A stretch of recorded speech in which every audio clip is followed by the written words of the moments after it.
കോൺഗ്രസ് പാർട്ടിയുടെ ന്യൂനപക്ഷ പ്രീണനം നമ്മളത് നിസ്സാരവൽക്കരിക്കാറുണ്ട്. ഇപ്പോൾ ശശികല ടീച്ചറാണെങ്കിലും വെള്ളാപ്പള്ളി നടേശനാണെങ്കിലും ആരും ഹൈന്ദവ നേതാക്കൾ ആര് പറയുമ്പോഴും നമ്മളതിനെ നിസ്സാരമായി തള്ളിക്കളയാറുണ്ട്. എന്നാൽ അങ്ങനെ തള്ളിക്കളയേണ്ടതല്ല.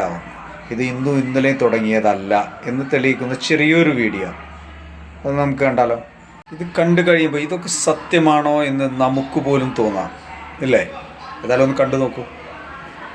1946 മെയ് 6 ഒരു പബ്ലിക് പ്ലാറ്റ്ഫോമിൽ നിന്നുകൊണ്ട് ഗാന്ധി പറഞ്ഞു, ഹിന്ദുക്കൾ മുസ്ലിങ്ങൾക്ക് വേണ്ടി സാക്രിഫൈസ് ചെയ്യണം, അവരുടെ ജീവിതം ബലി കൊടുക്കണം, അങ്ങനെയെങ്കിലും മുസ്ലിങ്ങൾ തൃപ്തരാകുന്നേ ആകട്ടെ എന്ന് പറഞ്ഞാണ് ഗാന്ധിജി പറഞ്ഞത്. എഴുതിയതൊക്കെയാണ്, ഇഷ്ടംപോലെ രേഖകളുണ്ട്.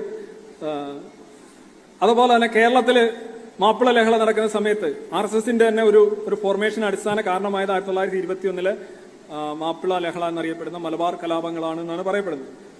അപ്പൊ അന്ന് അദ്ദേഹം പറഞ്ഞൊരു കാര്യം, ഈ പ്രശ്നം സർക്കാരിന്റെ ആണെന്നാണ് ഗാന്ധിയുടെ വാദം. ഗാന്ധി എഴുതിക്കൊണ്ടിരുന്നത് പ്രശ്നം സർക്കാരിന്റെ ആണ്.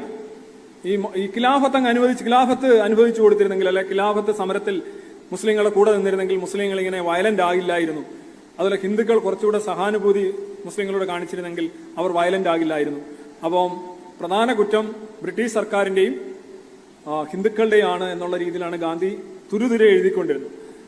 അവസാനം അന്ന് അംബേദ്കറൊക്കെ ഇതിനെ രൂക്ഷമായി വിമർശിക്കുന്നുണ്ട്, ഗാന്ധിജിയുടെ ഈ നിലപാടിനെ.